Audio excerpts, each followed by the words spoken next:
And the court has issued two opinions that are very, very jealous of the white line. And of course, the pretext is that these lines are there for public safety, for public health and morals. And two opinions make the argument that the officer, if he sees your wheel, your tire, touch that line, the fog line on the right or the middle line on the left, that establishes probable cause with which to stop you. Now, it's not quite that simple, but in effect, that is what has come down from the high court, that there's probable cause to stop you, my listener, innocently traveling on the public roads. Of course, you are in commerce at this point. You are in commerce having a driver's license. You are a licensee of the Department of Safety and Homeland Security, and your vehicle is a motor vehicle, and you are the operator thereof, and you are in commerce. And so you are in the state's jurisdiction entirely. You're enveloped in the embrace of the state through its administrative law realm. There you are going about your innocent work. You may be in commerce, you may be just doing personal business, but nonetheless, legally, your status has been reduced from a constitutional traveler exercising a right to a class merchant using the public roads for your own profit and benefit, and thereby subject to regulation. So there's a presumption against you from the beginning that you are in state jurisdiction, and that the state, in prosecuting you for any offense, has subject matter jurisdiction, and you could say even in personam jurisdiction, which of course is something that applies to the court. It has jurisdiction over your person if you appear before it, brought there by either indictment or a citation to appear in sessions or traffic court or city court. And the question is, what about the wheel? What about the slight errant movement of your steering wheel directing through the gear work, the gearbox, the steering column down to the wheels that tilt the wheel slightly a 0.05 degree to the right? That brings you over on that line, slightly touching the line, and the officer behind you, studiously minding the public weal, the public benefit, the commonwealth of the state of Tennessee and its people, and says, I have probable cause to stop that person, and I will reach my hand down, flick the blue lights, and off goes another merry intercept, another merry seizure of the motoring member of the public there in his commercial device, his motor vehicle, as operator. And we are going to, either we have probable cause to stop him and cite him under the Tennessee Code annotated, or we don't have just quite yet that probable cause, but we do have a reasonable suspicion, and that is the other standard. Well, my name is David Tulis, and we are here at AM 1240 Hot News Talk Radio. We are brought to you by Superior Air Systems, the men in the big orange vans trundling about Chattanooga, providing relief from the cold by making the heat pump work, or providing relief from the heat by making the air conditioning system in your business or house work properly. That's Superior Air Systems. Call ahead, 886-6602, 886-6602, and Superior will be there to take care of your problem at a great rate and great reliability. And our station is the station that says, if it's going on in the Tennessee Valley, it's going on, Hot News Talk Radio. And it is Friday mid-morning. I do welcome you aboard for a few minutes. Thanks for your time.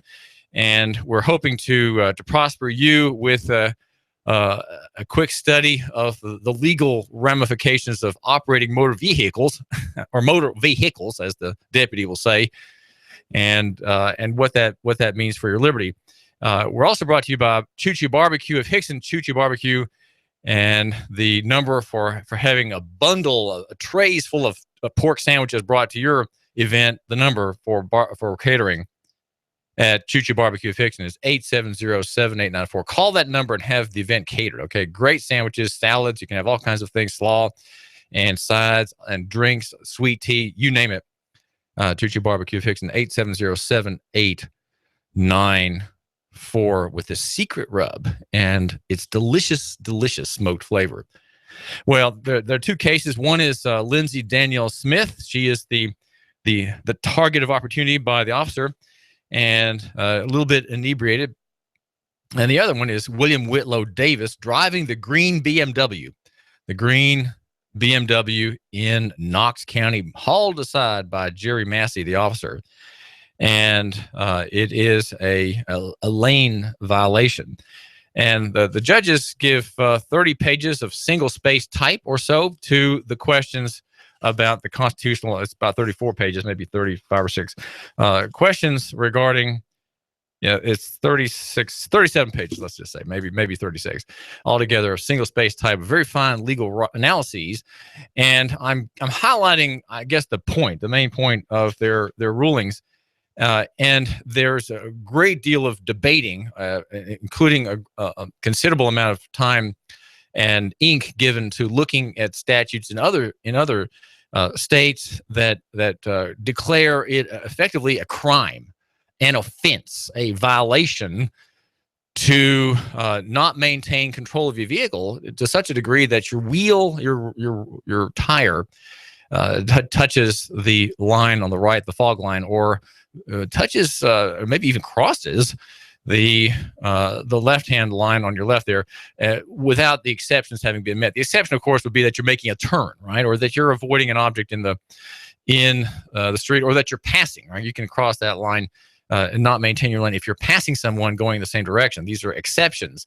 And so, if the officer looking upon you from the rear, right, he sees the back of your head, he sees the back of your wife's head, and the bobbing bundle of hair of your child in the middle of the back seat there, playing his device, right? He's looking down, looking up, looking down, mostly down, right? Modern children don't look up anymore and don't see the passing scene. They're busy with their little games. So your child is there, and his head is also in view of the officer there protecting the public wheel and maintaining the duty to keep these lines free from passage that is illicit. Right, you can't cross that line even accidentally and without him having cause. And he's always there looking for cause. If he's looking at you, the officer is looking for probable cause, or if he doesn't have that, finding articulable suspicion to have what's called reasonable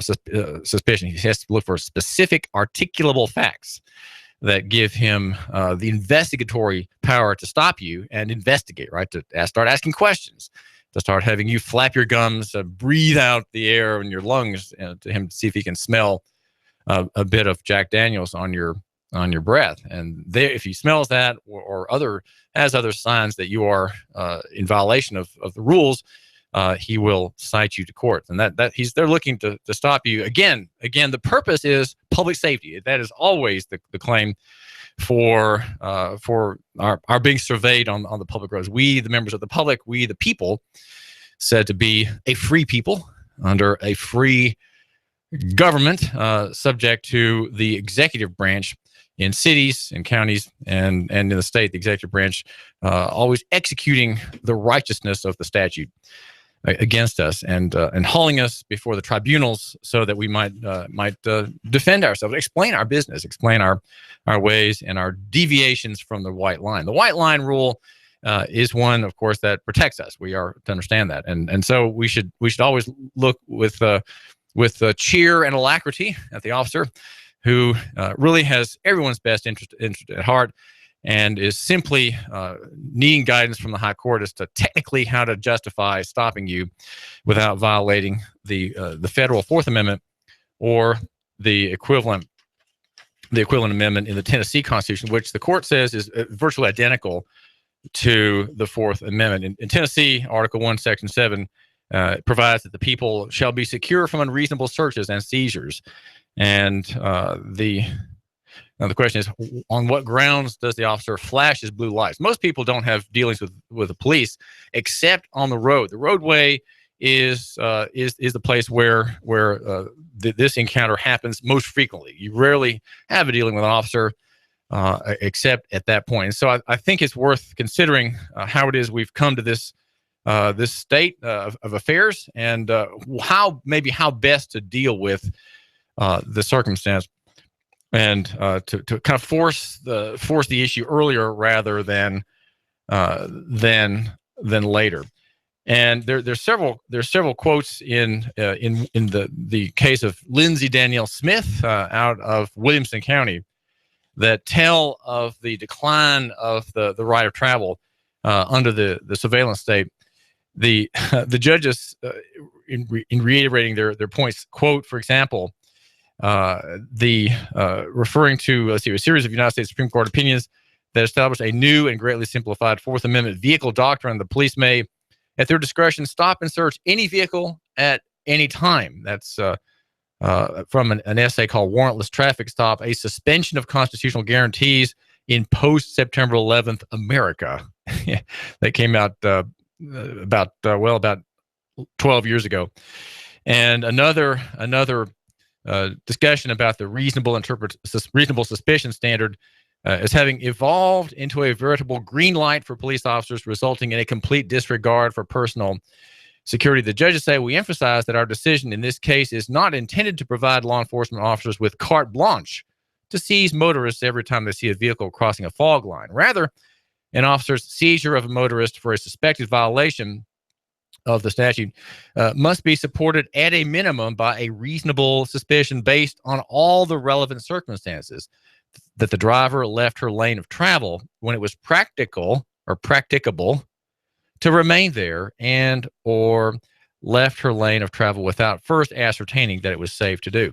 So in other words, the judges are insisting that they're not offering any new authority in these dual decisions. That you can read about them, just by the way, at Chattanooga.com, which has a brief about these cases. The judges say that we reiterate that an individual does not lose her constitutional rights against unreasonable seizures by driving a car. Okay, driving a car, which is in commerce, doesn't require you automatically to suspend or to have your rights suspended. Nevertheless, an individual's constitutional rights against unreasonable seizures must be balanced against the public interest of police officers enforcing traffic statutes designed to ensure the safety of the motoring public. There you go, pedestrians and property. That's the pretext of these rules. While minor traffic infractions may lead to the commendable discovery of an intoxicated motorist, we are cognizant that there are many distractions in today's driving environment that may divert a sober motorist's attention and cause her momentarily and inadvertently to leave her lane of travel.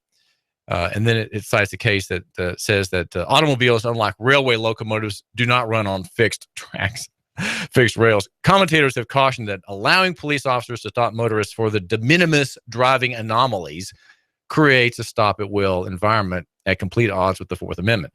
So people can momentarily swerve a bit, answering your phone, checking your radio, seeing why your CD is not reading properly, checking your purse in the passenger seat, maybe checking something in your briefcase. You're fiddling quickly with the dial because you'd lock your briefcase by turning the tumblers accidentally on the left side, and so you have to quickly look down to get the numbers lined up.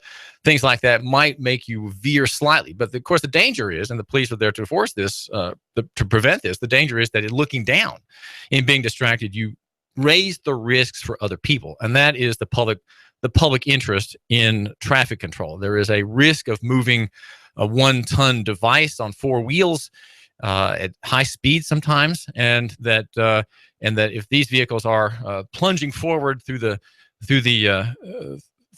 fields and ways of our cities and counties, that there has to be some accounting for the risk, right? It's risk reduction more than anything else, driven perhaps by the insurance industry. There are people who think, as we think here at our radio station, AM 1240 Hot News Talk Radio, that indeed insurance controls, right? The whole idea of insurance brings about the regulatory state, which is consistently and determinedly risk reduction. Everything is risk reduction. So that's why you have a despotism. You can have a political and economic despotism because the whole state views itself as reducing risk to the public. And why else do we have EPA? Why else do we have departments of education? Right? You have departments of education to reduce the risk of imprisonment. And so risk reduction requires us to have this factory prison, which has dressed up like a school in which everyone is taught to think the same way and act the same way and to be good civic people who follow the decision-making model in the best way, right? Accounting for all their own decisions and very pragmatically deciding, well, this option in behavior, this option in behavior is not good. There are many negatives against that. I better not go that way. I'll go the other way, where the options for behavior and the results for behavior and the consequences are not as burdensome, right? That's just pure pragmatism that we have as the moral bases for public schools. And so we have no wonder we're in a postmodernist world where there is no such thing as right or wrong, right? We're in an era, post-Christian era, where there is no fixed moral standard, and everything is based on pragmatism and the weighing of costs and benefits, purely, and nothing else. Well, the white line decisions are important, and I'm afraid my time is just getting away from me, but I'd like to explore just briefly how these cases are to be understood. And what I try to do is not just write about and discuss these important opinions in the abstract perspective. The Fourth Amendment is coming out ahead today, or it's coming out behind today. What I really want to do is try to help you, my listener, and the reader of Nooganomics.com, to know how to comport himself. Right? What do you say? What do you have to know when you're on the side of the street? And we look at this occasionally. I like to look at it more than I do, because I want to be practical. And I think we have better local economy. Yeah, it does. Everything does come back to local economy and the free market. I can make almost everything fit the question, right? Is it good for local economy and free markets, or conversely, is it bad? Is what we're talking about bad for that? And if we have any hope in the next 75 years of self-determination here in Hamilton County, making ourselves a free trade zone, right? Making ourselves an independent city-state, potentially, with the coming crack-up. Well, we have to think about it now. My goal is to think in terms of the future, right? The long-term future, past our own lifetimes, and drawing on the rich heritage of the free market and Christianity, which I think if we have them, we will be less damaged in the great turbulences ahead, in which the marketplace asserts itself as against the towers of Babel and the towers of credit that have been mounted really against us, but which we view instead not as enemies of liberty and enemies of prosperity, but as the bases of our future growth, right? Growth rises on credit. That is the common theory, and we all operate in terms of it as if it were true, and as if that mountain of credit, that trillions and trillions of dollars, so-called dollars of credit, is in fact the basis of our very prosperity. And if we're going to have economic growth and so-called economic development here in Chattanooga and Hamilton County and places beyond where maybe you're from, right? Well, we've got to continue in the mode that we've gotten on, and we cannot get off of it. We cannot get off, and we just have to accept little bumps in the road that come, which in fact is the great cataclysm builds against us. Is not a bump in the road at all, but a possible shift of paradigm, a major shift against falsehood, against national economy, against centralization, which has paralyzed all, right? As the Roman Catholic conservative commentator in 1700 France said, or maybe it was the early 1800s, writing about the revolution in France, the Marxist Jacobin revolution. He said that centralization induces or produces or creates apoplexy at the center and paralysis in the extremities. And we are in the extremities here in Chattanooga and Hamilton County, the center being, of course, Washington, right? The center being Chicago in the futures market. That's the center. And New York. And as we're in this state of paralysis, what do we do to reassert our independence?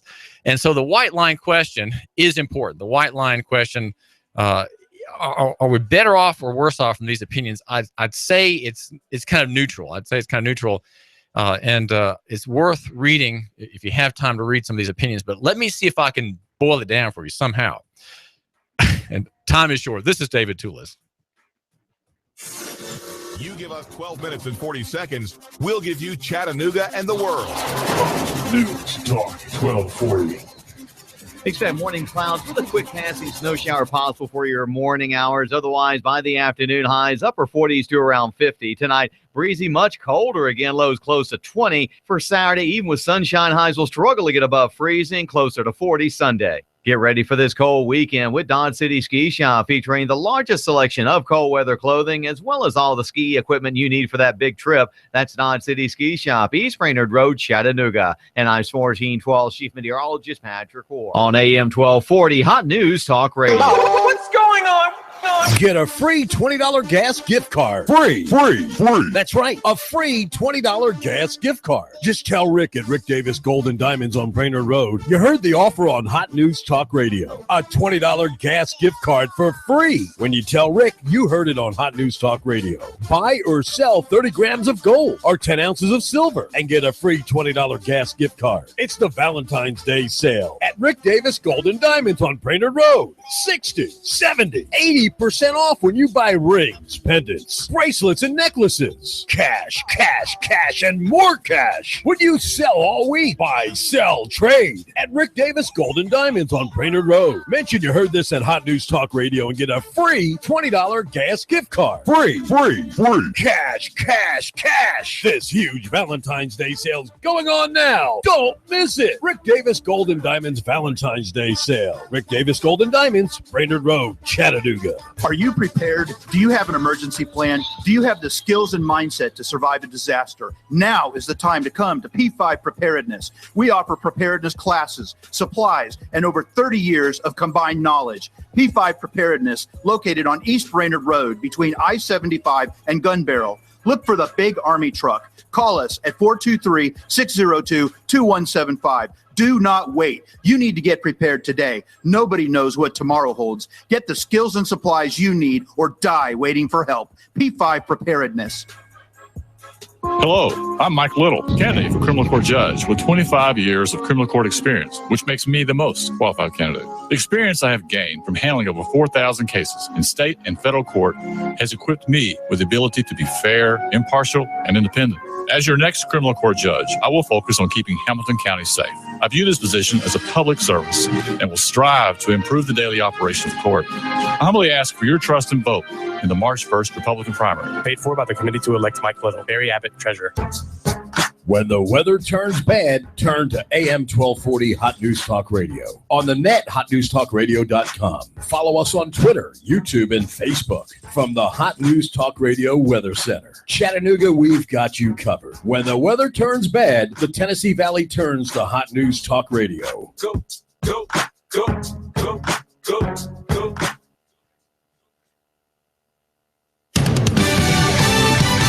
Fox News Radio, I'm Lillian Wu. Hillary Clinton and Bernie Sanders going head-to-head in Milwaukee in last night's PBS NewsHour debate. Clinton and Sanders clashing on how to pay for his plan for government-sponsored health care. Health care is a right of all people. The numbers don't add up, and many people will actually be worse off. Sanders admitting that the government would grow under his plan, also trying to appeal to young people by promising free college tuition. Fox Radio's Jeff Manasso. In Istanbul, Turkey, emergency responders on the scene of a 5-story building collapse where a number of people are believed to be trapped in the rubble. And a machete-wielding man going on a rampage inside an Ohio restaurant. Karen Becker says she fled at the first sign of blood. I ran out, but I kept falling. Several others were unable to get away unscathed. 4 people are hospitalized. Fox Radio's Tom Graham. The suspect is dead. Fox News. We report. You decide. You give us 12 minutes and 40 seconds, we'll give you Chattanooga and the world. News Talk 1240.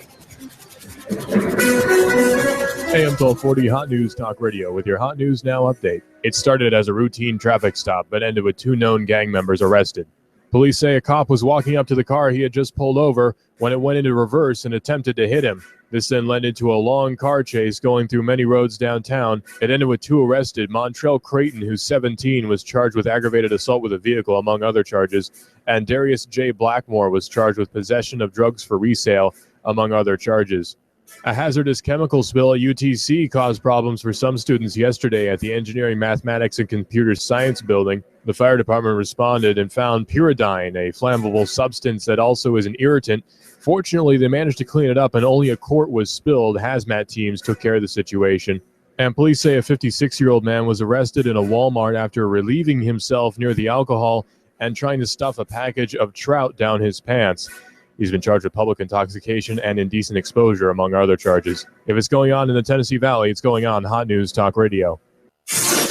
You give us 12 minutes and 40 seconds, we'll give you Chattanooga and the world. News Talk 1240. Live from Chattanooga, Tennessee, it's Nooganomics with David Tulis.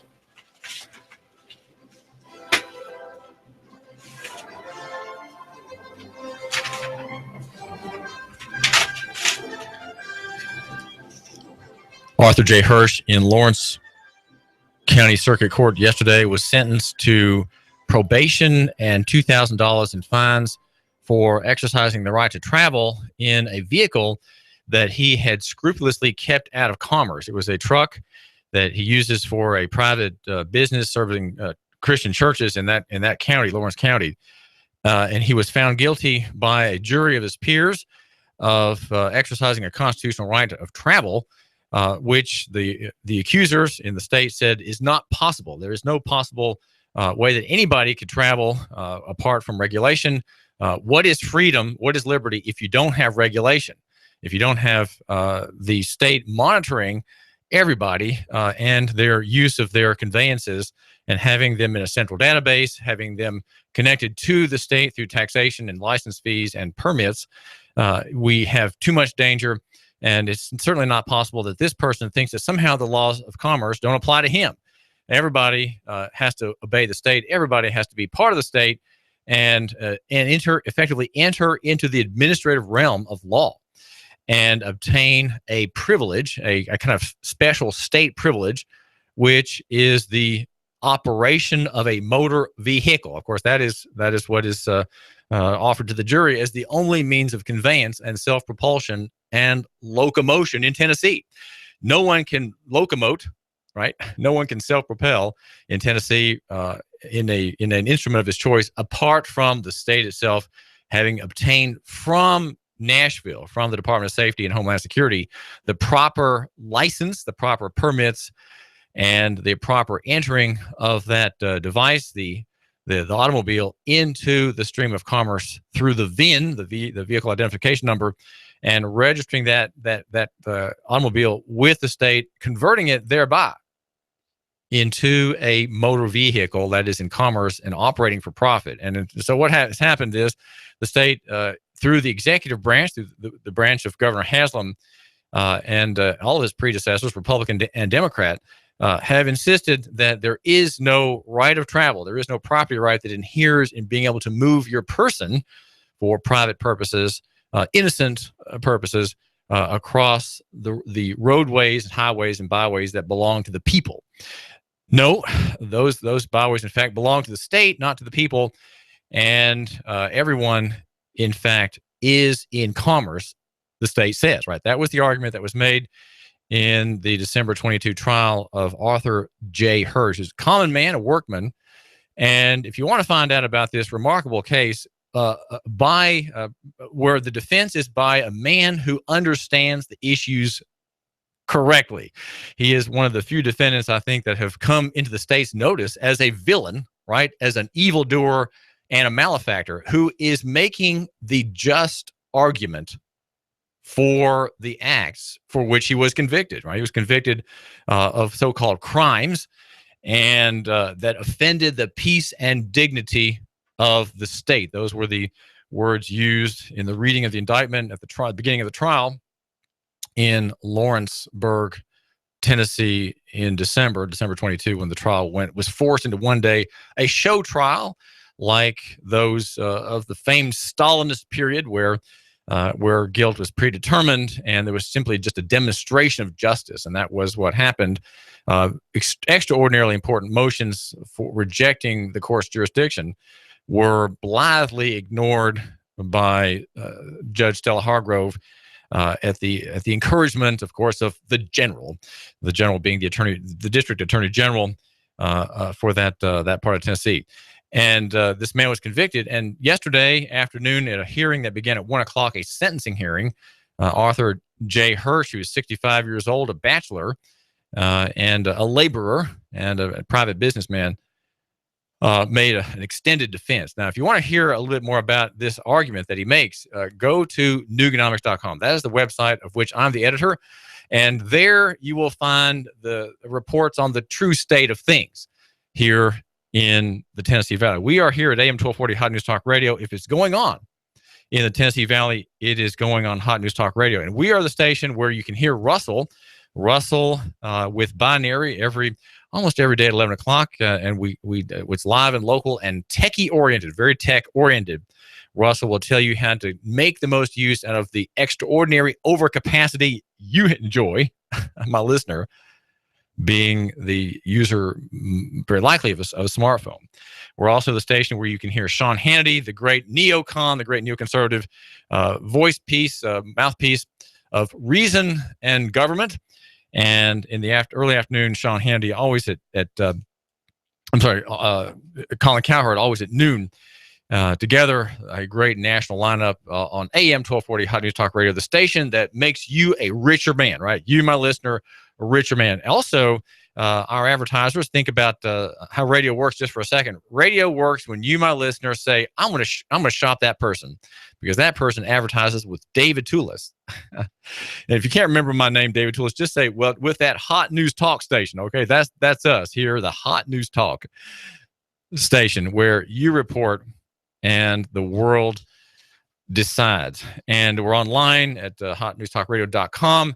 And on your smartphone, just get the TuneIn Radio app. It's a great free app, and you can have us there as one of your choice selections for radio listening. If perchance you, in God's good providence, leave the range of our powerful, powerful AM signal and have to rely on your cell phone for the service of our great shows, whether it's Colin Cowherd or David Tulis or whomever. And we are there at TuneIn Radio. Like I say, I'm the editor of Nooganomics.com, and the Hirsch case is one to which I've given special attention. Even though it's not exactly local, it is indeed Tennessee. And it touches your interest because Jay Hirsch plans to appeal his conviction. He was sentenced yesterday to probation and $2,000 fines, which there's no way he can afford that. He's been impoverished by the hounding he has received from the good people in Nashville, from Governor Haslam and his agents in the Department of Safety and Homeland Security. We are brought to you by E.J. Pelton, Eric Pelton, the numbers guy, and his business is CPA business, tax return business, is on Brainerd Road, also with an office north of the Food City in Saudi Daisy. So go there and have your numbers done. Call him at 622-3156. That's 622-3156. I believe that's the Saudi office. And get an appointment with Eric or one of his accountants. It's ejpelton.com. If you have any kind of problem with your smart device that Russell can't fix with Binary, the great show at 11 most days here, go to Cell Surgeon. Cell Surgeon will give you $10 off if you have a fractured screen. All right? If you have a screen repair on any smart device, demand as a right your $10 off. And that'll tell Anthony and the owner there behind the desk with his glasses on, that Cell Surgeon's advertisement at Hot News Talk Radio is bearing fruit. All right, that's how he's going to identify me and you. So make sure that you let my advertisers know that you are the listener, right? The listener at 1240 Hot News Talk Radio. And Cell Surgeon again offers $10 off on a screen repair right next to Old Chicago's Pizza in Northgate Mall. The number is 668-0100, 668-0100. And we think that if we love our neighbors, we will buy local. And we cover here, as I cover at Nooganomics.com, the question of local economy and the free markets. Make sure you go to Chattanooga.com. Chattanooga.com has a fine little essay. And guess what? I'm being beaten around the head. And I have no one to defend me. And I understand that. I understand that no one will defend my analysis of the marketplace and my analysis of constitutional government. And in the opinion section, there have been 3 very harsh rebuttals against me as an intolerant person. As you know, all the things that they say about Christian libertarians are said about me. So go and see what all the fuss is about. Go to Chattanoogan.com. That's Chattanoogan.com. Your important news source here in Hamilton County. And see what all the fuss is about. David Tulis taking it on the neck, okay, taking it on the face. A lot of blood running out of his left nostril and curling around the smile lines on the left side of his mouth. So, and I'm taking him, okay. I'm not ducking. I'm not fighting back. I'm just taking it on the face and the neck. Find out more what I'm saying at Chattanoogan.com, and you can see that my analysis is prescient, meaning it has some science in it. Okay, prescient means science ahead of time. You can see things ahead. You see what's coming, and I make an unusual argument, and it's for common law rights that you, my listener, have, and you didn't know you had it. You didn't know you had this particular right, and yet it's there. And in fact, Jeff Atherton, Chancellor, and Family Action Coalition of Tennessee Christian activist David Fowler are suggesting the very direction that I'm using to point out to you something that you had not thought about. A benefit that you can pass on to your children. I would like to suggest that what I have in mind and what I'm writing about is beneficial to your family and to your estate. Do you want to have more liberty in the future generation, or do you want to continue our status now in what the French call esclavage, which means slavery? It sounds better in French. It doesn't sound quite as harsh, It doesn't sound quite as clanging, the clanging of the chains that Patrick Henry mentions in his "Give Me Liberty or Give Me Death" speech. If you say esclavage, well, it sounds like a kind of skin lotion, maybe, right? You don't hear hard iron clanking chains. But you hear something that maybe even has a redolent smell of some fine herb that makes you healthy. Well, William Whitlow Davis was driving a BMW, got pulled over in Knox County by an officer, Jerry Massey, and the question is, was that stop constitutional? In particular, because he crossed over the line demarking the limits of the operation of his motor vehicle. Probable cause is a standard that the officer has to meet. It's a constitutional standard. There is now that's not going to get this. Probable cause doesn't have to be as firm in the mind of the officer as beyond a reasonable doubt has to be in the mind of the jury. Okay, jurors, when they decide a criminal case, they convict if there's no doubt, right? Their decision is beyond a reasonable doubt that the man accused did what the indictment says. Probable cause does not have to meet that standard. Yet it's still high. It's still a relatively high standard, but it's a different standard than the other one, which is called reasonable suspicion. That's not quite the same level of protection of the public, the free public.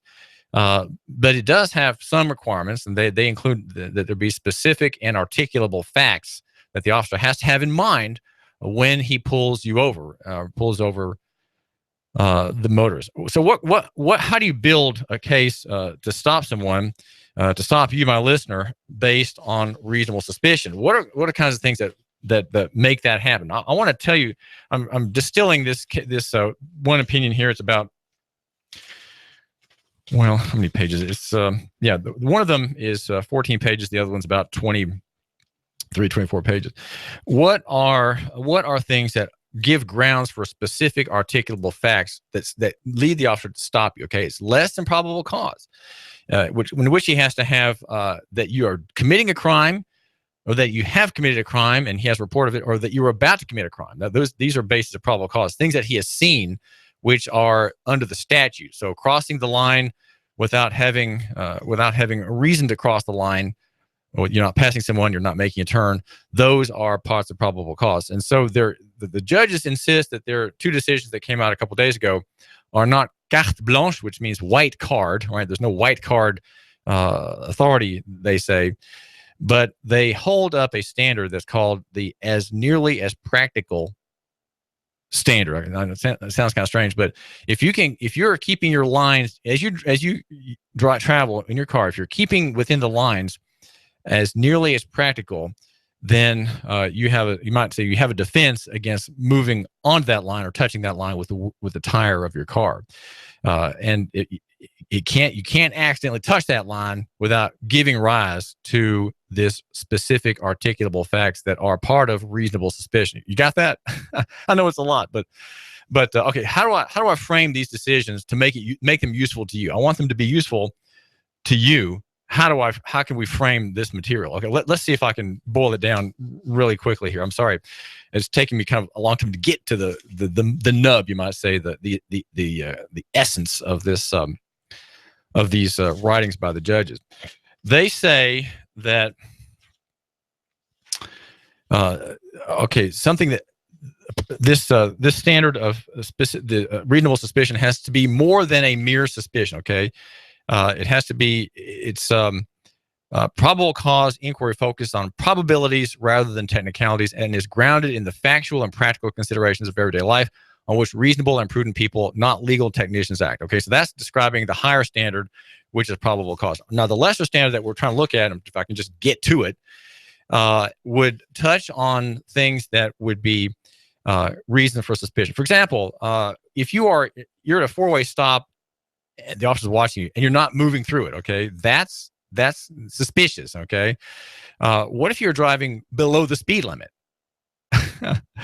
That's also suspicious, and that can also create this lower level warrant, if you will, to stop you, right, to seize you on the highway. You're driving below the speed limit. Let's see, there are some other details out of these two opinions. Hang on. Okay, let's see. Okay, a lot of type here, and okay, I got two cases open, so I'm trying to, and I've got them printed out. Okay, so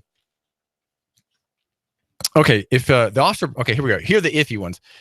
Some driving conduct, however, may or may not constitute a traffic offense. For instance, an officer patrolling late at night may observe a driving weaving within her own lane. Okay, weaving within your own lane. That's number 3. Driving below the speed limit or engaging in prolonged delays at four-way stop intersections in spite of the absence of other traffic. Okay, there you go. These are, again, the lower level threshold is meant by these. While this driving behavior may not violate any of our rules of the road statutes, under these circumstances, the officer may suspect that the motorist is intoxicated. When an officer merely suspects a driving offense but needs to investigate further in order to discern whether the driver in fact is committing the offense, a different constitutional standard for stopping the motorist is implicated. Okay, so here they're going to create this second authority, right? An authority that doesn't exist, but they're kind of helping to create it. If a police officer lacks probable cause to seize a motorist, he nevertheless may legitimately initiate a brief, okay, here we go, the slippery slope, right? He may legitimately initiate a brief investigatory stop if he possesses a reasonable suspicion supported by specific and articulable facts that a criminal offense has been or is about to be committed. And they go on to say, okay, the investigatory stop. We caution that slight weaving within one's lane ordinarily will not support a stop under any standard. And they quotes a decision here. We further caution that driving behavior described in our hypothetical will not necessarily provide a constitutional basis to seize a driver. And so the rules are that the vehicle shall be driven as nearly as practicable entirely within a single lane and shall not be moved from that lane until the driver has first ascertained that the movement can be made with safety. Okay, so there has to be a deliberate movement, like a change of lanes, right? That's legitimate, and that those are always done when the driver ascertains the safety. But if you accidentally, the fact that you're accidentally touching that line, that's giving rise to the suspicion of the officer. You accidentally touch the fog line, as it's called, on the right side, or the middle line. On the other hand, that's probable cause. On the other hand, or not, that's cause for reasonable suspicion. On the other hand, these violations are not a strict liability offense. And the decisions talk about how there's officer discretion and how there are many, many, many instances where lines are crossed by motorists that the officer just simply ignores them, right? Because there's nothing else to alert him as to a potential danger to the public that he is there to stop. He doesn't have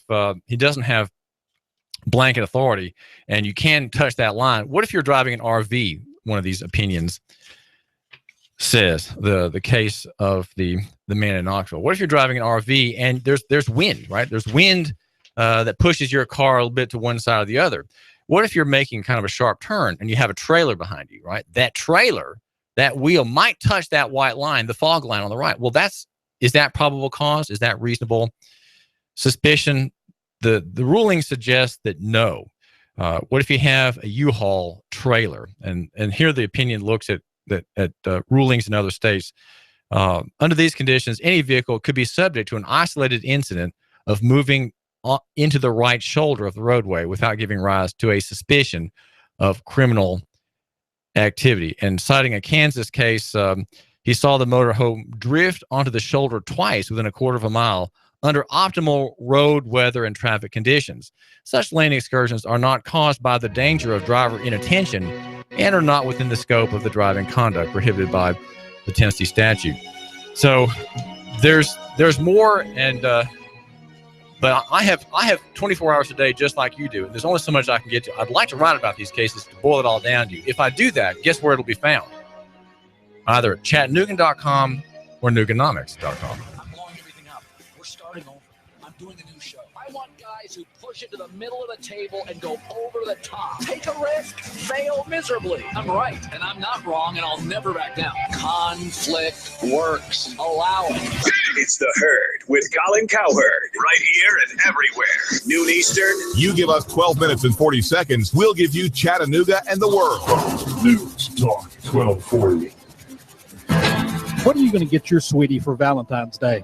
I'm going to Carter Shooting Supply. Carter Shooting Supply? That's right, Carter Shooting Supply. They're having a great sale on all of their guns right now, and it's name brands like Smith & Wesson, Ruger, Springfield, their AR-15s. They've got the hottest gun in the land right now, the Sky 9mm. Man, it comes in all the cool colors. If you're an Alabama fan, they've got crimson. If you're a big orange fan, they've got an orange one. You know, all the women are loving the pink one and Tiffany blue. Plus, it has a lifetime warranty replacement. If the gun is stolen, all you need is your police report or receipt, and they'll replace it free. It has a 60-day full money-back guarantee. That's Carter Shooting Supply. They're in Harrison right there at 6210 Highway 58. Are they online? Yes, they are. That's CarterShootingSupply.com, or give them a call, 423-344-1099. Now, this sale's not going to last too long, so you need to hurry up and get there. And they do have a great indoor shooting facility. You can get your Tennessee handgun carry permit also. That's Carter Shooting Supply, 423-344-1099.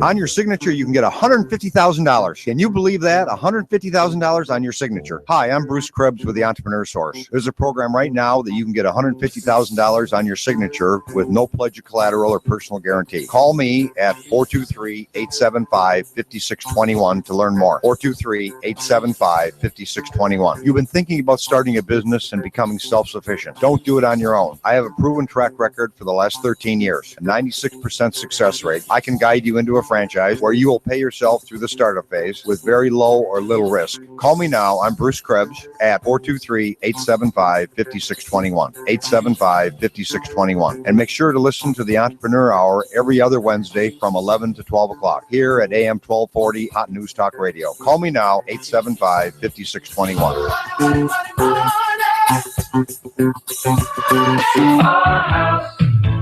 In the middle of our street. Hi, I'm Sabrina with Sabrina Realty Associates. Now is a great time to sell your home. In our area, inventory is at an all-time low, which translates into higher sales prices. Call us today at 423-499-7780 to set up a free consultation and discuss our unique and aggressive marketing programs. We will provide you with a free market analysis to determine the right value of your home. Call us today at 423-499-7780 or visit our website at SabrinaRealty.com. Our house in the middle of our street.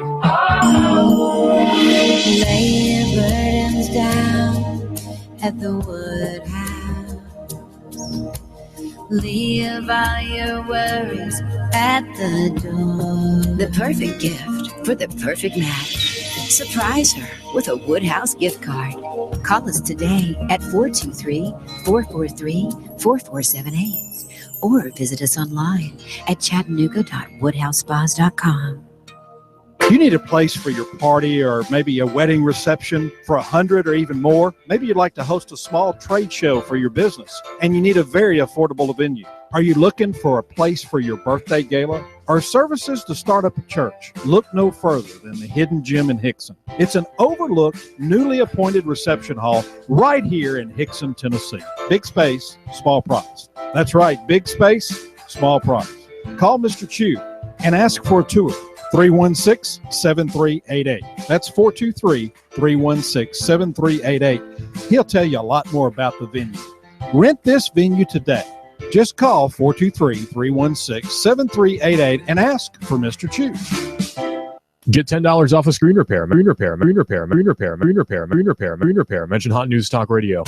If you have the DTs, the shakes, because your phone is on the fritz, you have nomophobia. You need help. Your telecom doctor is in. Cell Surgeon at Northgate Mall. Get $10 off a screen repair. Mention Hot News Talk Radio. Cell Surgeon yanks open the ribcage of your phone, pries out the dead heart, and puts in the beating life that you lead on your cell phone. Get $10 off a screen repair. Mention Hot News Talk Radio. Broken screen, phone not charging, water damage, battery given out. Cell Surgeon at Northgate Mall next to Old Chicago Pizza. Get $10 off a screen repair. Mention Hot News Talk Radio. Check us out on Facebook. Open Sunday. Cell Surgeon. We bring your phone back to life. Get $10 off a screen repair. Mention Hot News Talk Radio. Yeah.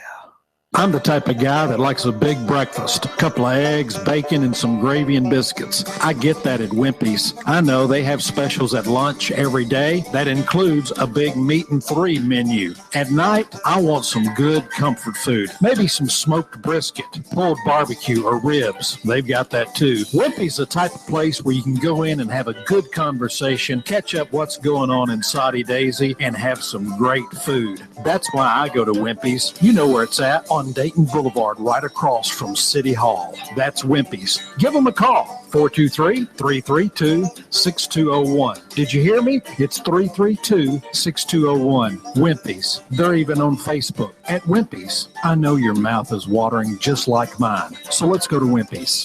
Save $40 on having your 1040 done at Eric Pelton Company on Brainerd Road and in Soddy Daisy. That's $40 off his regular low price. Eric Pelton helps you save more of what you've earned. Make sure to get Form 2045 from your insurer. You'll need that to show proof of insurance. Audits, proposed return changes, 1099, penalty threats. Pelton Tax Resolution Services bring peace of mind and help you keep more of what you've earned. EJPelton.com. Offices in Brainerd and Soddy. That's EJ Pelton. Call 622-3156. Think ahead.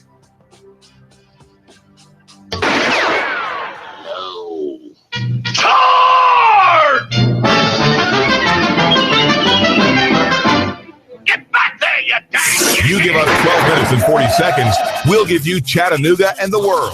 WSDT Soddy Daisy, Chattanooga. CBS News, I'm Peter King. Democrats Hillary Clinton and Bernie Sanders are still arguing about how much support they should give to the Obama administration. I strongly support the president's executive actions.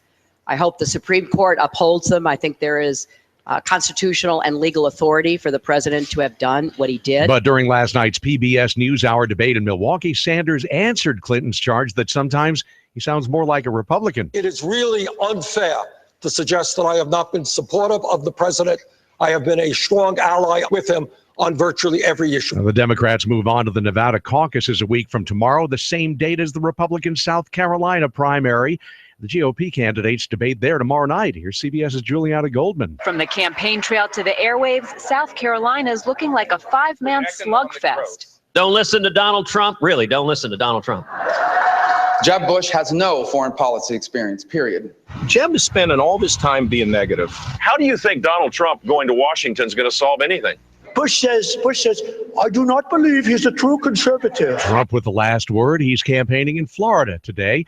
The diplomats aren't calling it a ceasefire in Syria, but an agreement is expected to take effect within the week to help clear the way for much needed humanitarian aid. Secretary of State John Kerry. We believe we have made progress on both the humanitarian front and the cessation of hostilities front. Kerry says there's much more work ahead. Pope Francis lands in Cuba in about 4 hours. He'll meet with the head of the Russian Orthodox Church. Correspondent Alan Pizzi says it's a historic first after a long split. It's a thaw in relations. It doesn't mean they're going to heal the schism. I mean, something that's been going on for 900 odd years, nearly 1,000 years, isn't going to be healed overnight, but it's a very interesting development. There are new cases of Zika virus in Florida and for the first time Maryland. Now scientists are working on a vaccine. CBS's Steve Dorsey. WHO says new Zika vaccines are still 18 months behind even broad clinical testing. Assistant Director Marie Paul Keeney says too little is known about the virus. Our relatively poor knowledge of the Zika virus presents a series of challenges for R&D. Meanwhile, on Capitol Hill, there's growing criticism of the country's response to the virus, with lawmakers saying the U.S. is scrambling to counter Zika, despite learning from previous outbreaks like Ebola. Steve Dorsey, CBS News, Washington. Say so long to Philae. Mission Control says it'll stop sending signals to the small European Space Agency spacecraft that landed on a comet, but in a shadow more than a year ago. Philae last phoned home in July. CBS News space consultant Bill Harwood. They got a lot of science out of it. They kept hoping that when the comet got closer to the sun that it would wake up and phone home, but it never really did. They get some intermittent contact, but no data, and they finally decided there's not much point in continuing to try. The Dow is up 107. This is CBS News. Does the devil exist?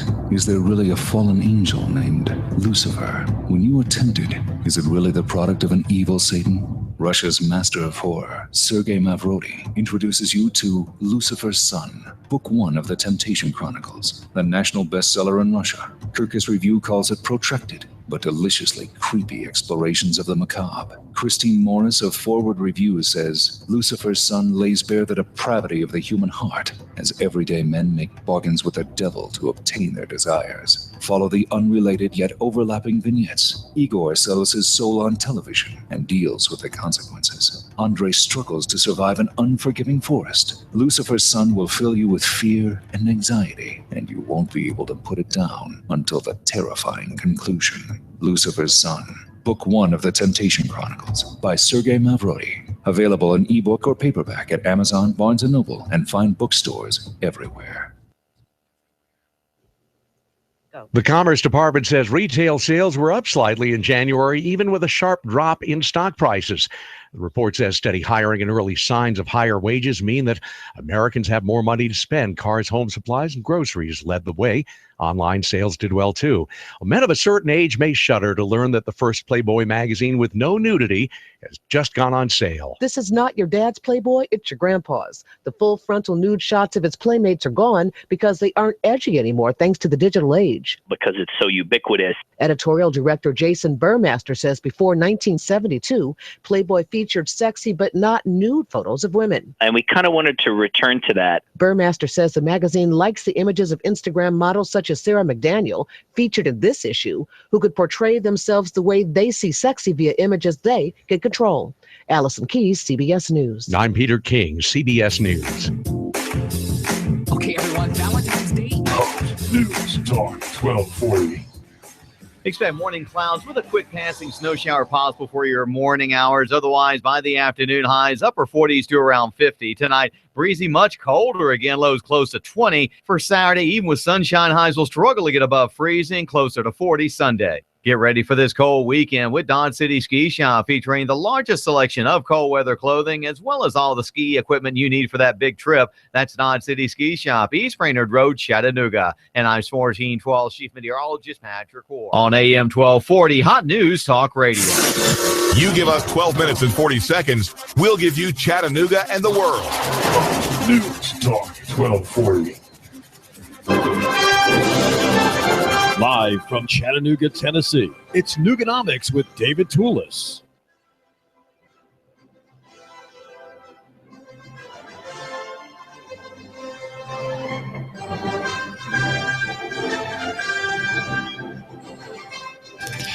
We make here at AM 1240 Hot News Talk Radio the wonderfully weak argument. I like arguments that are weak, that don't threaten anybody, that don't intimidate anyone.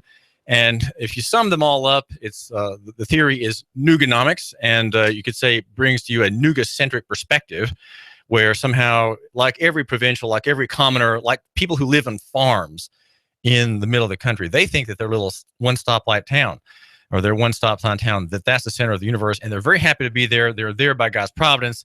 And the larger world is of little interest to them. So that's provincialism. Can we be provincial and yet be literate? Can we be provincial and have good grammar and good teeth? I think we can. And if you summarize the arguments of the provincial, it is that near is better than far, that small is way better than big, and that simple beats complex. And down in the footnotes, yes, even country people use footnotes. You will find in 6-point type, for which you have to get your glasses on, you'll find that personal is better than corporate and physical than abstract. I do thank you for giving me, David Tulis, your host here, a few minutes of your time. We're going to find out about the Chattanooga Zoo and a fundraiser for one part of the zoo that does not exist yet. It is for the eventual arrival of giraffes, those very long neck animals that who have rooms that are very, very tall if they're indoors at all. And to find out more about the effort to raise some thousands of dollars for the zoo, we have Jill Collins, who is a painter and who's going to be contributing a piece of artwork to this effort. Her work is found at vanguardartistry.com. That's vanguardartistry.com. Jill, tell us about this project and your efforts to contribute funds toward it.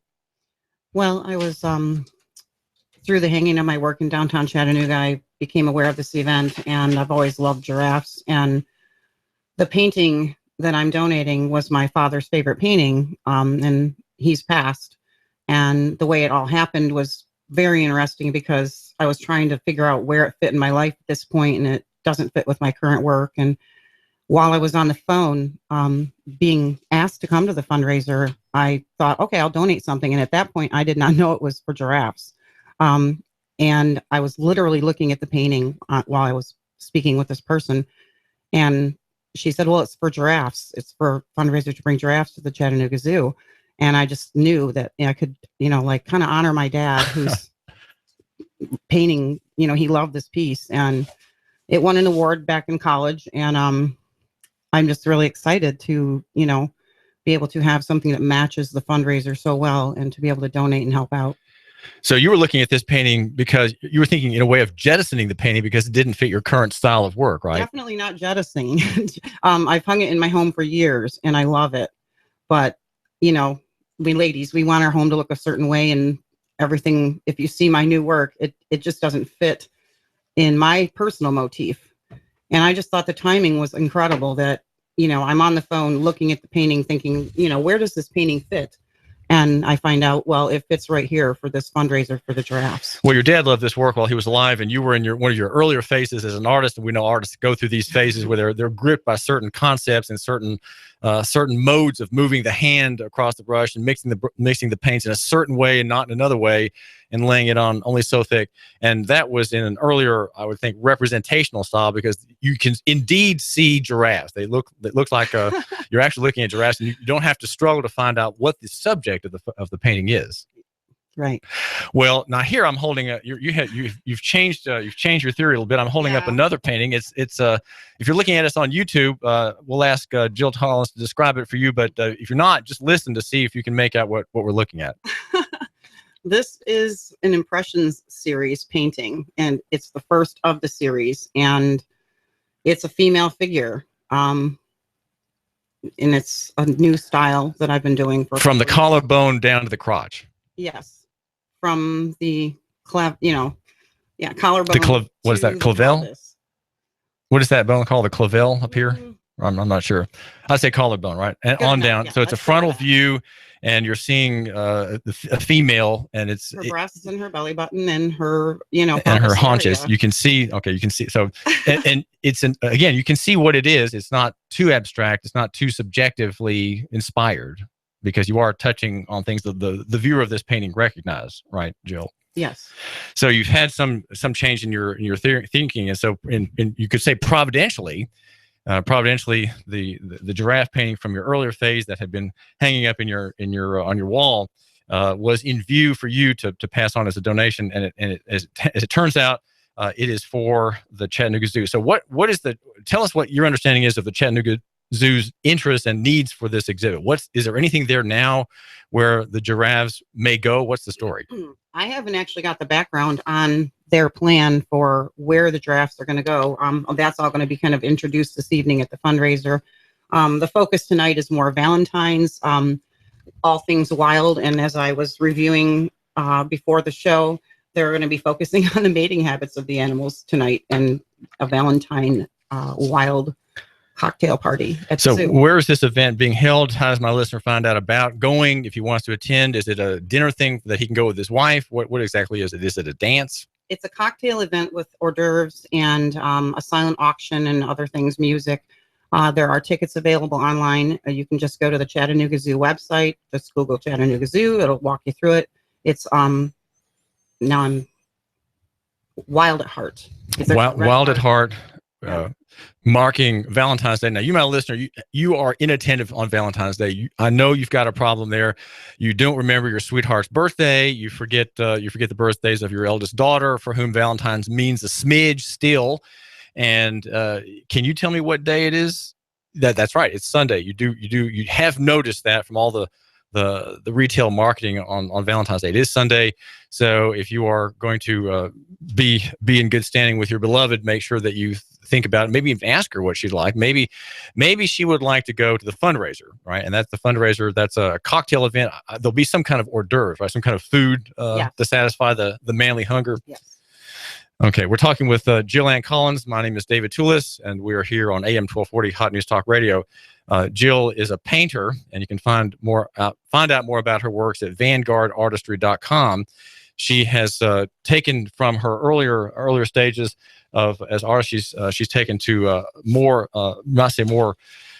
abstract styles. In a book for which she provided the artwork, she says on the back cover that her work, the body of her work, speaks from an inner voice touching the universe. Now, I'm holding up for my YouTube listener, Jill Collins, another one of your works, more abstract than the midsection of the female. What are we looking at here?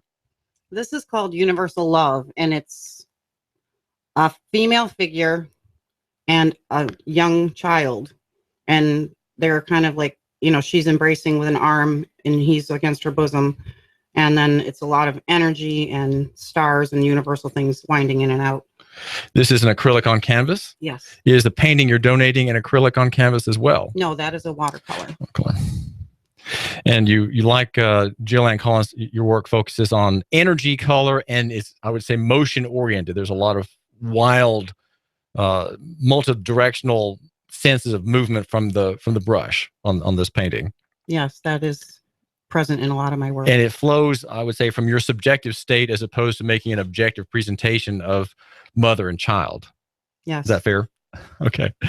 So what else can you tell us about this event, Jill Ann Collins? There's something touching on Cavell Massage Studio that's in the North Shore. What is the connection of that massage studio and your interest and your work?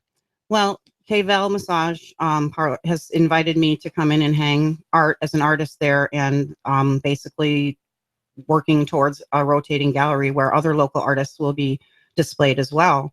It's directly across from Coolidge Park on the River Walk area in Chattanooga, right at the base of the Walnut Street Bridge. And, it's a local company, and we're partnering together to, bring more art, more people, more reasons to be in downtown Chattanooga.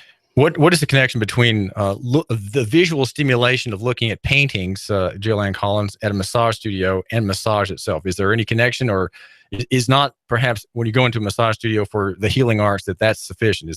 Tell us the connection between artwork and the physical realm.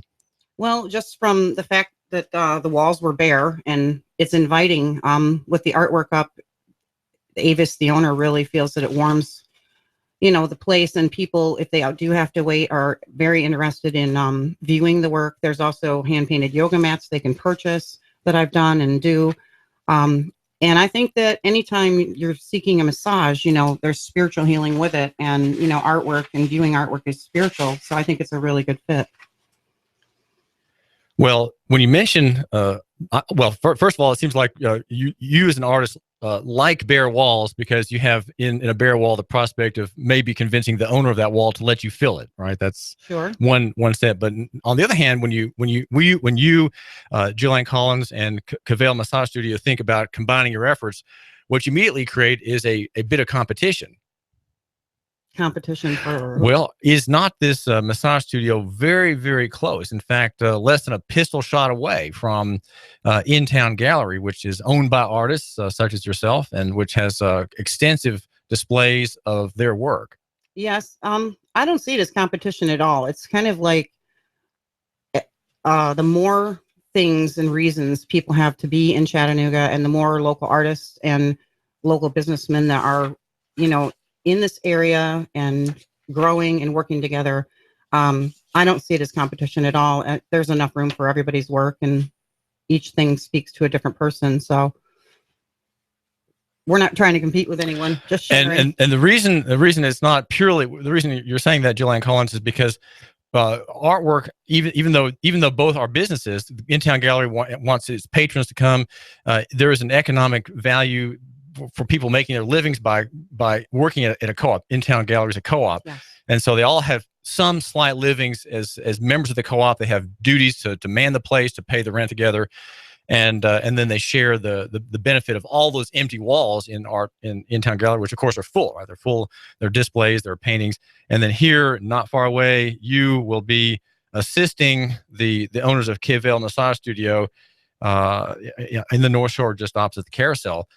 Enliven their place and have a second place, and it's not really direct competition because you're trying to satisfy what you would hope would be an endless desire for at least the viewing of artwork, if not the purchase. Yes, and to say we're in a gallery, that is the dream. Right now we have the work up, and we're going to have an opening in a few weeks, and I'll get that date together soon. But yeah, I think there's plenty of room in Chattanooga for anybody who's creative and wants to get it out there.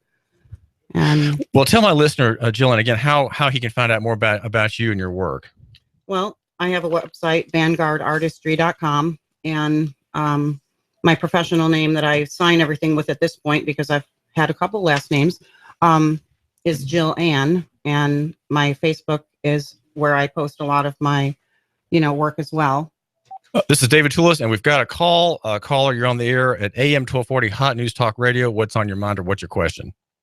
Good morning, Jill. Good morning, David. I love Jill's work. And I would even recommend, if you want to get in good with the other half, maybe buy her a painting. Because if you're a guy that, you're a tough guy driving that truck and you don't think you're into art, you have to check out Jill's art. You're going to love it, and probably maybe not admit to it, but she does fine work, and I'm glad to hear you on the air, Jill. Thank you. This is David Tulis. We're talking with Jillian Collins. She's an artist, but like all artists, they have to make their means by other ways, and she works at Harvest Grocery, our locally owned, locally sponsored, free market oriented, organic to the soul grocer here in Hickson. Jill, thanks for joining us here at AM 1240 Hot News Talk Radio. Thank you, David. This is David Tulis. Have you heard about another important story?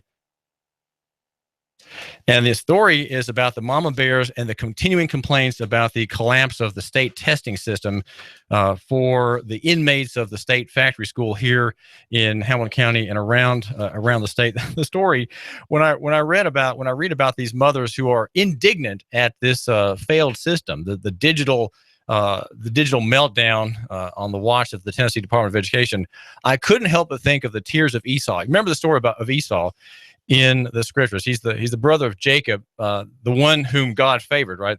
Paul in one of the Gospels refers to the fact that Jacob I have loved and Esau I have hated, again, pointing out the doctrine of election.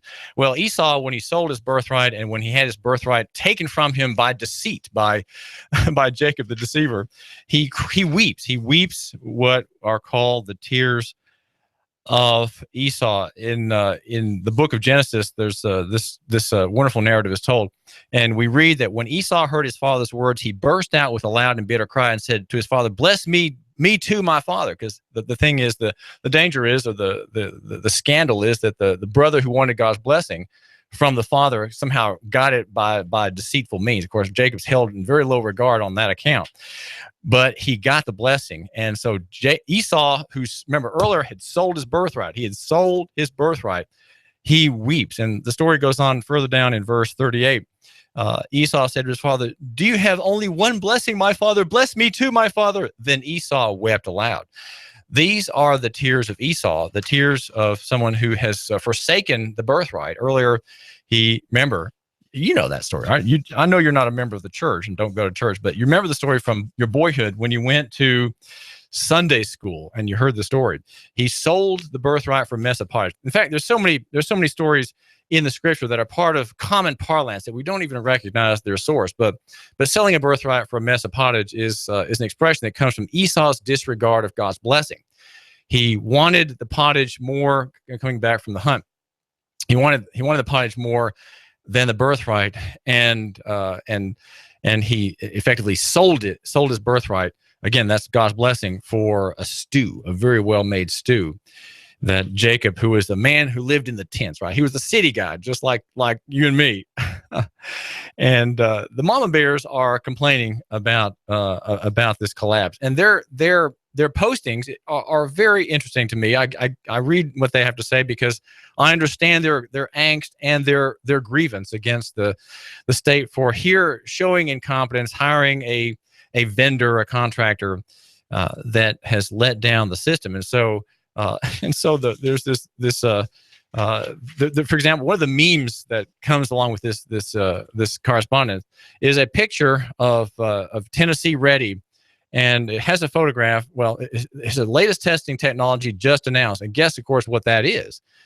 Well, it's a stubby little pencil, cut down to just a stub. Right? It's been well worn by the student body, and the eraser part says delete. And the point part, very well sharpened little pencil, says print. And this, of course, is the latest technology. And the bottom it says TN ain't ready. TN ain't ready, it says. And their complaint is that this system has let us down. Well, and these are people who are against vouchers, right? They're against any kind of free market oriented reform, even though vouchers are a kind of phony free market reform. And ersatz. That means phony. And ersatz, great word, reform. The correspondent says, since Monday's failure, we've never seen so many irate parents and teachers on our social media. Our blog was late posting to the cyber world that night, but hit nearly 2,000 views before midnight.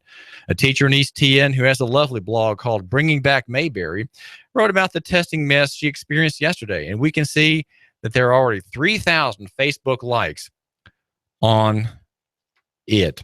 This essay quotes Representative Bo Mitchell of Nashville, and he's quoted as wisely saying, if they would take those dollars and fully fund our schools instead of trying all these schemes to put a middleman to put more money in their pockets, we may improve education in this state.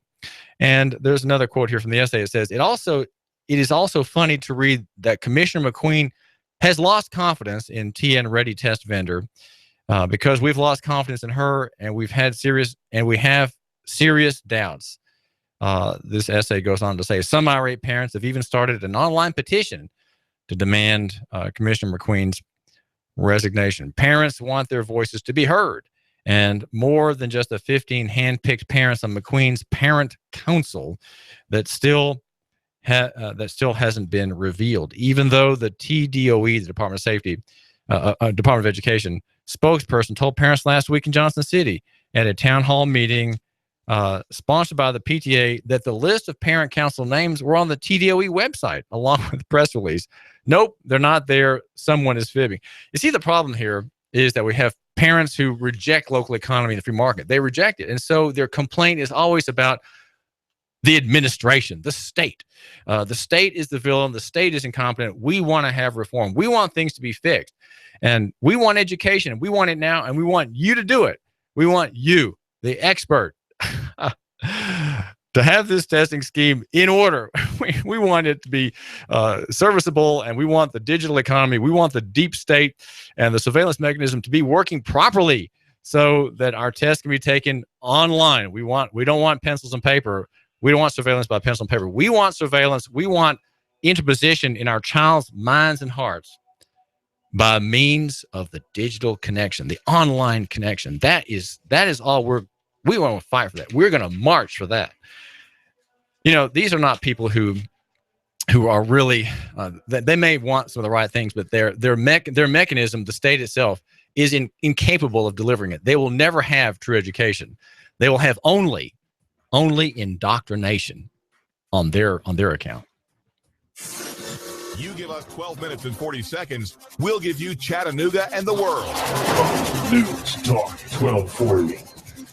Expect morning clouds with a quick passing snow shower possible for your morning hours. Otherwise, by the afternoon, highs upper 40s to around 50. Tonight, breezy, much colder again, lows close to 20. For Saturday, even with sunshine, highs will struggle to get above freezing, closer to 40 Sunday. Get ready for this cold weekend with Dodge City Ski Shop, featuring the largest selection of cold weather clothing, as well as all the ski equipment you need for that big trip. That's Dodge City Ski Shop, East Brainerd Road, Chattanooga. And I'm 1412 Chief Meteorologist Patrick Ward on AM 1240 Hot News Talk Radio. What's going on? Get a free $20 gas gift card. Free. That's right. A free $20 gas gift card. Just tell Rick at Rick Davis Gold and Diamonds on Brainerd Road you heard the offer on Hot News Talk Radio. A $20 gas gift card for free. When you tell Rick you heard it on Hot News Talk Radio. Buy or sell 30 grams of gold or 10 ounces of silver and get a free $20 gas gift card. It's the Valentine's Day sale at Rick Davis Gold and Diamonds on Brainerd Road. 60, 70, 80% off when you buy rings, pendants, bracelets, and necklaces. Cash, and more cash when you sell all week. Buy, sell, trade at Rick Davis Gold and Diamonds on Brainerd Road. Mention you heard this at Hot News Talk Radio and get a free $20 gas gift card. Free.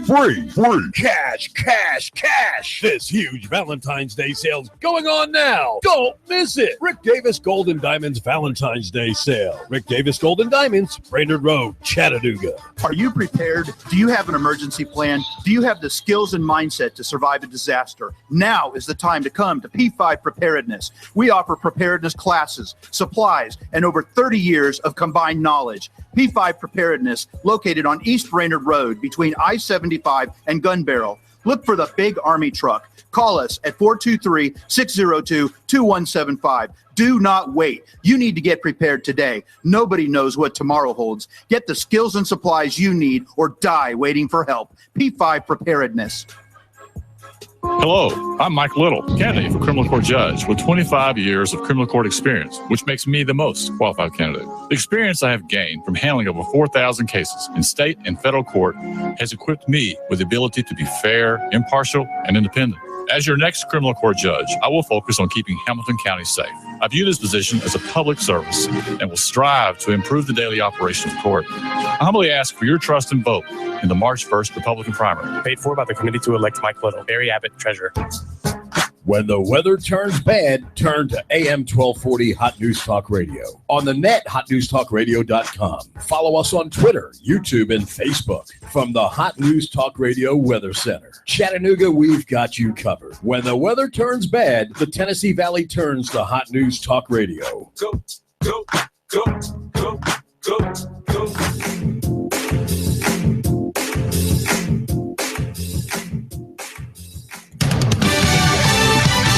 Fox News Radio, I'm Lillian Wu. The day after the Democratic debate in Milwaukee, Hillary Clinton holds a town hall in South Carolina. Bernie Sanders appearing at a forum in Minneapolis.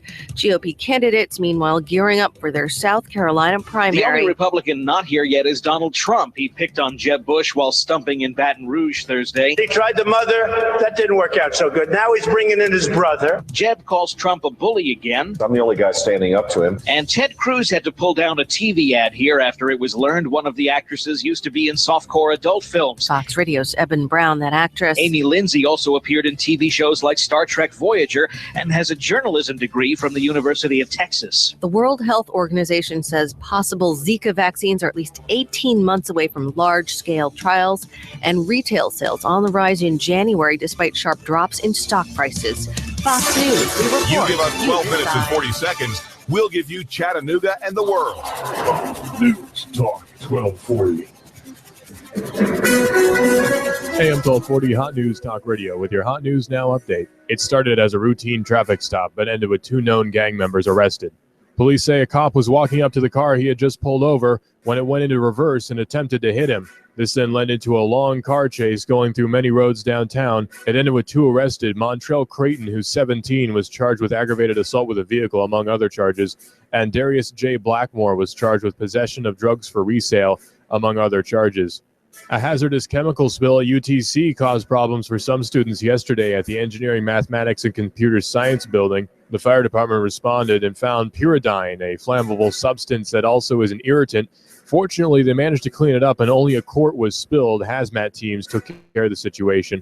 And police say a 56-year-old man was arrested in a Walmart after relieving himself near the alcohol and trying to stuff a package of trout down his pants. He's been charged with public intoxication and indecent exposure, among other charges. If it's going on in the Tennessee Valley, it's going on Hot News Talk Radio. You give us 12 minutes and 40 seconds, we'll give you Chattanooga and the world. News Talk 1240. Live from Chattanooga, Tennessee, it's Nooganomics with David Tulis.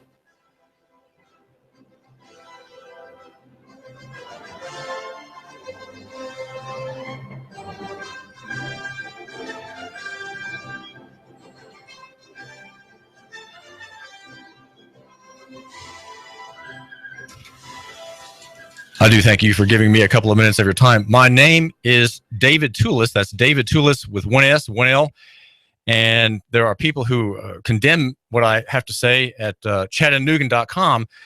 And they, being careful about the details, give me 2 L's. They think it's Tullis, and present me with some discrepancy as to the actual name. And you can find out what these blighters are saying about your host here, David Tulis, at Chattanoogan.com. They are assailing my census. I took a little census of the number of homosexual unions sponsored by Bill Knowles, the county clerk, who has rejected his constitutional duty and obeyed the Obergefell versus Hodges opinion that came out in June from the High Court.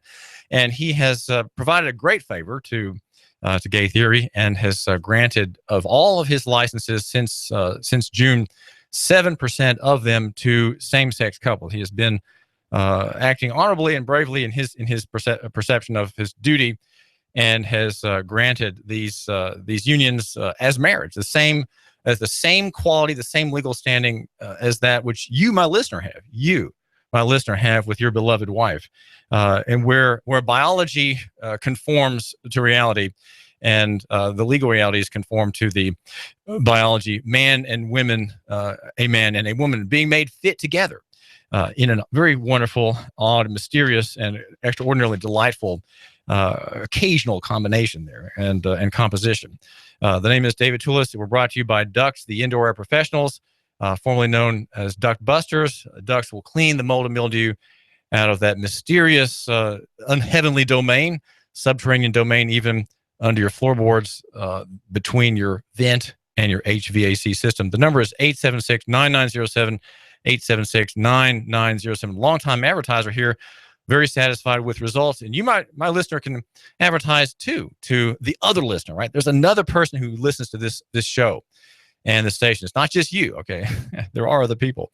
And so if you want them to come into your shop or business or to give you that phone call, well, by all means, have me tell them about you, and you will be very well satisfied, I assure you. As the owner of this station, I aim to satisfy my local economy players, but very important local economy players. One of them is Carter Shooting Supply and Range, which sells out of our advertised specials all the time. And you need to know about the Tennessee Handgun Permit class at Carter Shooting Supply and Range. Take that class and obtain the concealed carry permit from the Department of Safety and Homeland Security, and be able with said weapon, said permit, to defend the innocent, right? Defend women and children. That's why every honorable man, I would suggest, every fit man, carry concealed, so that he might defend the innocent against the ungodly, against the hapless, against those customers of the pharmaceutical industry who have had a little bit too much of the red pill, perhaps. Also, we're brought to you by P5 Preparedness, the Prepper Store. run by Duke Nukem, who's the host of our lively program every Thursday, the Patriot Prepper show. That's P5 Preparedness, P5 Preparedness for all your surviving and prospering in dark times needs. We are AM 1240 Hot News Talk Radio, and just after lunch, we've got Colin Cowherd, and at 3 every weekday afternoon, we've got Sean Hannity. And from 6 to 7, you've been wondering about Clutch, Keon Rose. Clutch is on at 6. Clutch, our sports guy, a young talent for sure. A young talent, very insightful man who is working in journalism and is getting a great advantage by having your ear. That's your ear every day, every weekday at 6. Now, I wanted to get something kind of off my chest. It's been stewing in my mind, and it touches on the idea of social capital. And I've been rereading a very, very favorable book that I recommended this morning at Panera Posse to one of our young men. And it's called Moses and Pharaoh. The subtitle is Dominion Religion versus Power Religion. And that is to say, it's about the question of Moses and his God and Pharaoh and his pretended deities and the great works that the Israelites as slaves were put to further the empire, right? And so it's an economic treatise of the marketplace in the context of slavery. And so there's a lot of Bible history in there and a great deal of free market analysis. Milton Friedman, Vladimir Bukovsky, and all kinds of others make a showing in that volume. And the thing I wanted to mention to you, and kind of in a nutshell, why are we here and what is the purpose of our show? The purpose of our show is to get you to see that the free market is personal and it's local, okay? Yes, we have national economy. Yes, we have industrialism. Yes, we have the digital economy, the global economy on the internet. But where we find our safety and security in the coming crisis that will come upon the country and the nation and its financial systems, it comes back to that system not honoring local economy and free market principles. And local economy is based on, as Ripke, I think Ripke in writing in the 1940s writes about, it comes from certain fixities, certain things that are true, including certainty of law. Okay, the rule of law really does mean something. It's not the law of rule, it's the rule of law. The rule of law means that law is fixed, it's not subjective, it's not secret, it's not exploitable by the wealthy, by those who have wealthy lawyers, or by government, right? The rule of law is something that is intended to protect the common man. And implied in that rule of law is the certainty of property. In other words, if you own something, you know you own it, and you own it free and clear, unless you have yielded it by contract or by tort, in which, if you do something wrong, you lose your property in the payment of the judgment or the compensation. That's when your certainty is not there anymore, right? Because you've done wrong, and your property is given over to make good to the other side, whom you've injured, right? In a lawsuit, let's just say. And the local marketplace, and in fact the global marketplace, depends also on trust in other people.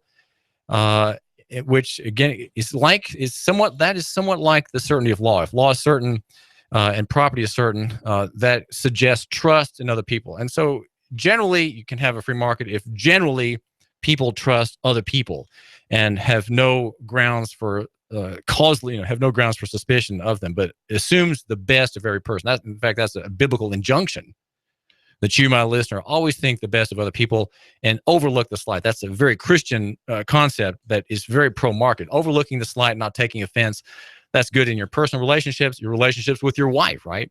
As you prepare for Valentine's Day.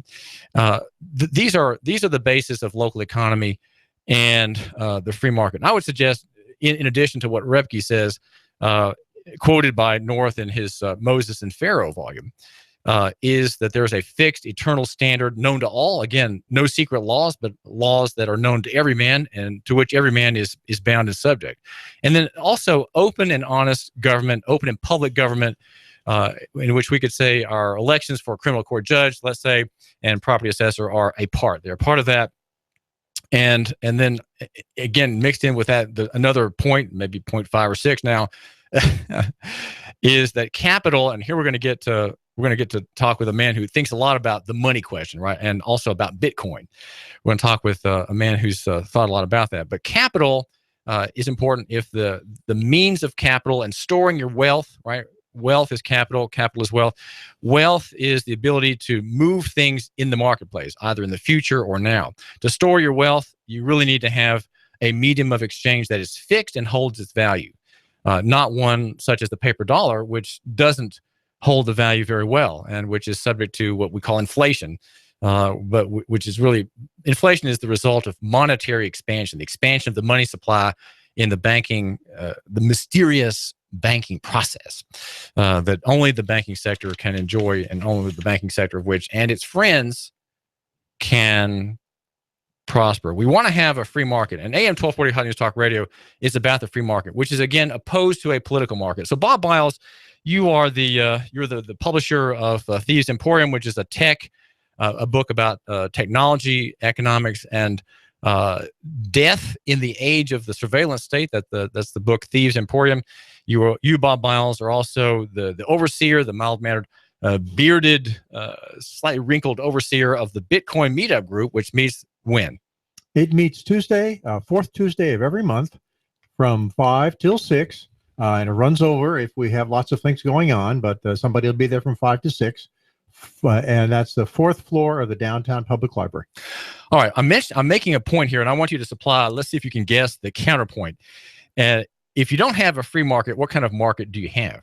How would you describe that other market that probably is the one that controls the U.S. economy today? Well, it's a controlled economy. It's I can't think of another term. Could we say political economy? It's a political economy, absolutely. And what does that imply? That implies that you are manipulated by the people at the top who have a political agenda. And political connections. And And control of parties, let's say. That's correct. And legislative caucuses. That is correct. Or caucusi. That is correct. Well, okay, so that's that.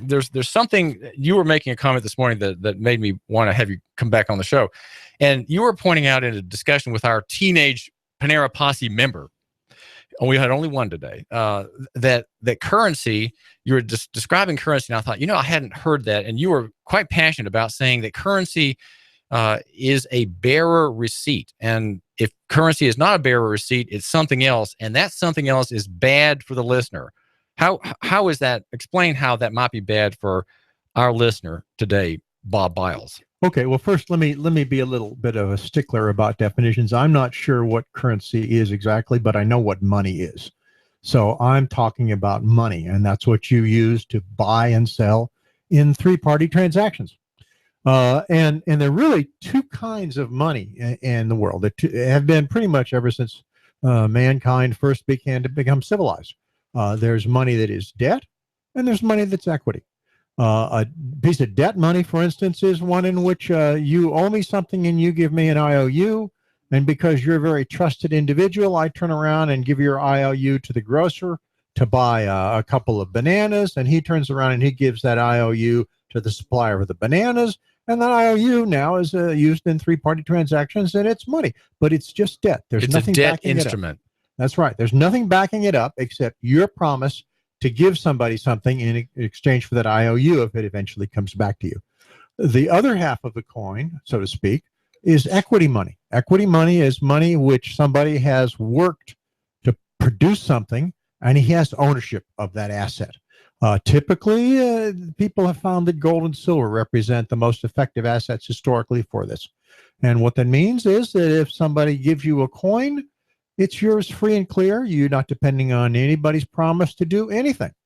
And the difference is extremely important. Right now, pretty much everywhere in the world, all money we have is debt money. And there's a lot of big disadvantages to that. Well, if the currency my listener holds in his hands is billfold right now, he's driving along and his lump in his back, his left buttock is his billfold. It should be a bigger lump than it is, but he's got a few bills in there. Those bills, they're not real bills, but those pieces of paper that have numbers on them and presidential engravings, that's debt money. Well, if it's debt money, who owes the debt and who can be paid? Who's going to get paid off at some point? Well, that's a very, very good question. Is it a silly question? No, actually, it depends. At the moment, when we have money issued by the Federal Reserve, the debt is basically one of the Federal Reserve owing something to you. And that's how they attempt to issue it. Well, what does the Federal Reserve owe my listener who's got, let's say he's got $350 in his pocket? Well, actually, it's really the other way around. You owe the Federal Reserve something. I misspoke. Because the Federal Reserve has made a loan. A bank has made a loan. The bank has promised to pay you something in the future. I'm not sure exactly what it has promised to pay you, and that was the sleight of hand. It used to be that it promised to pay you gold or silver. By getting away from gold and silver, they've freed themselves entirely from the kind of commitments to pay. Now it's very unclear what it is that they've promised to pay, but it is nonetheless still a debt. So I'm holding here in my hand three $3 coins. Okay, you can hear what they sound like. And so you're saying, Bob, that if there's a bill, a piece of paper that says the bearer of that piece of paper with the 3 on it has a claim on these 3 pieces of money, that bill is equity money and is honorable, true, and good, and worth having, right? As a country and as an individual. It depends on what the claim is, and that's the critical issue.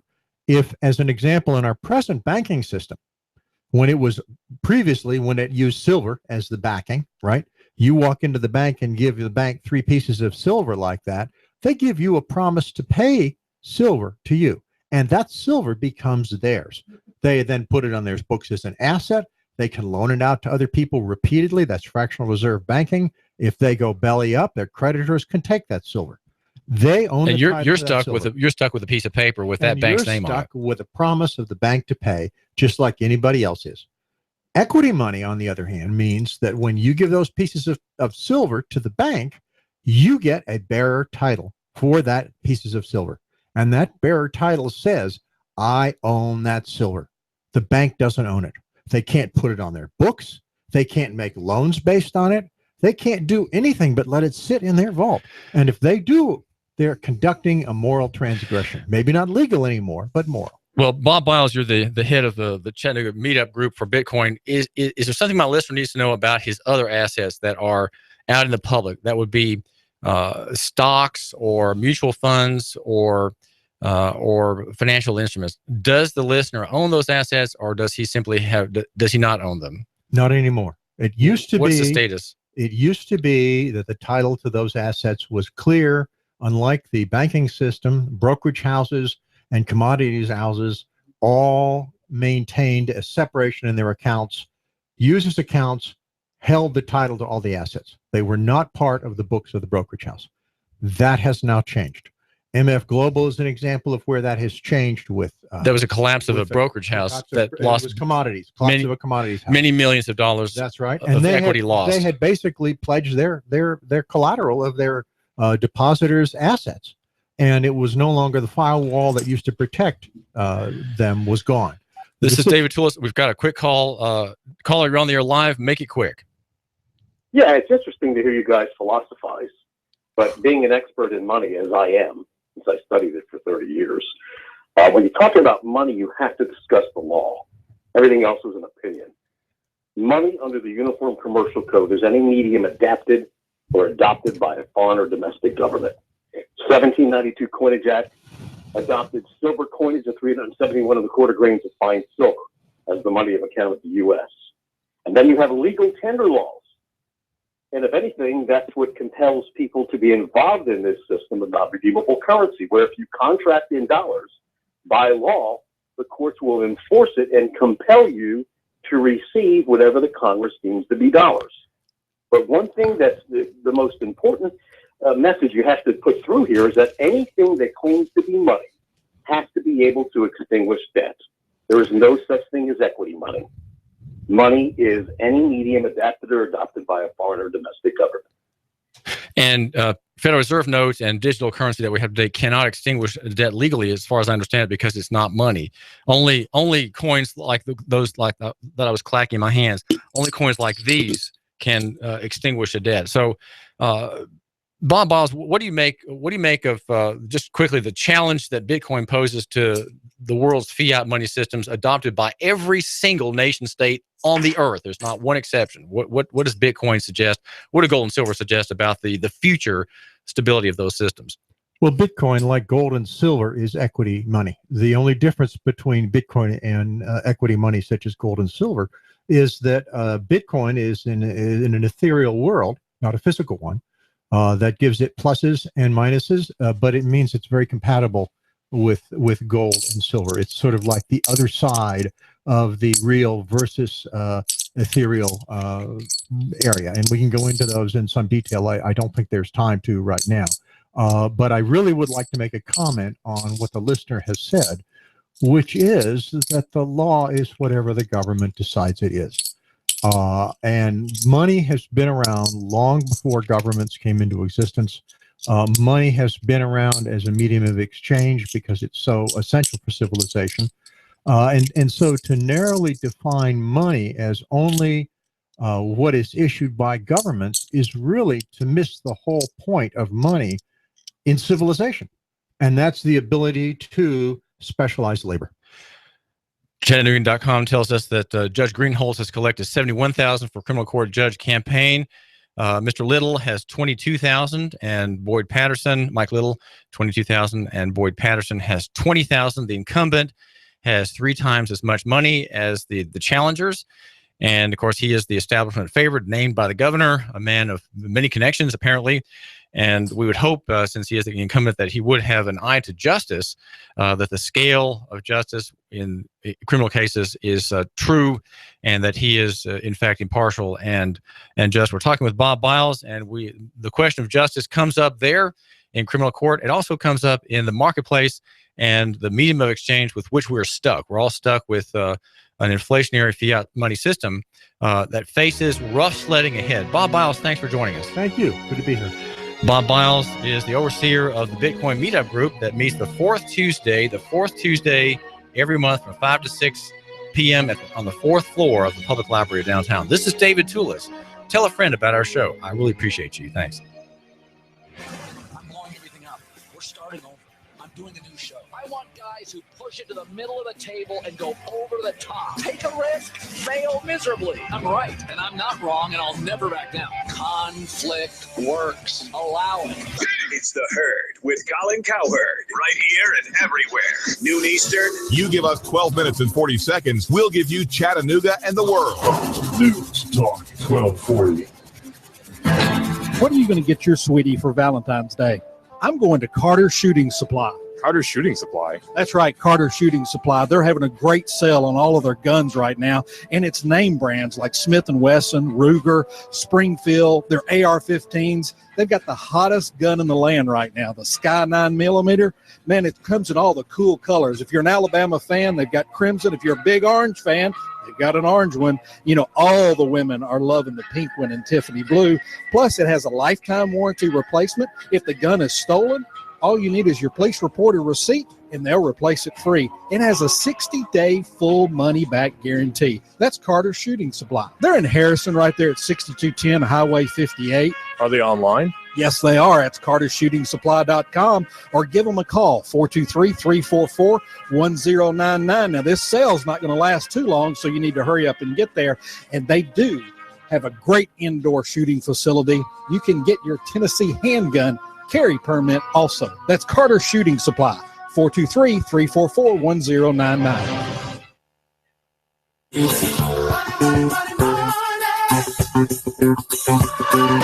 On your signature, you can get $150,000. Can you believe that? $150,000 on your signature. Hi, I'm Bruce Krebs with the Entrepreneur Source. There's a program right now that you can get $150,000 on your signature with no pledge of collateral or personal guarantee. Call me at 423-875-5621 to learn more. 423-875-5621. You've been thinking about starting a business and becoming self-sufficient. Don't do it on your own. I have a proven track record for the last 13 years, a 96% success rate. I can guide you into a franchise where you will pay yourself through the startup phase with very low or little risk. Call me now. I'm Bruce Krebs at 423-875-5621. 875-5621. And make sure to listen to the Entrepreneur Hour every other Wednesday from 11 to 12 o'clock here at AM 1240.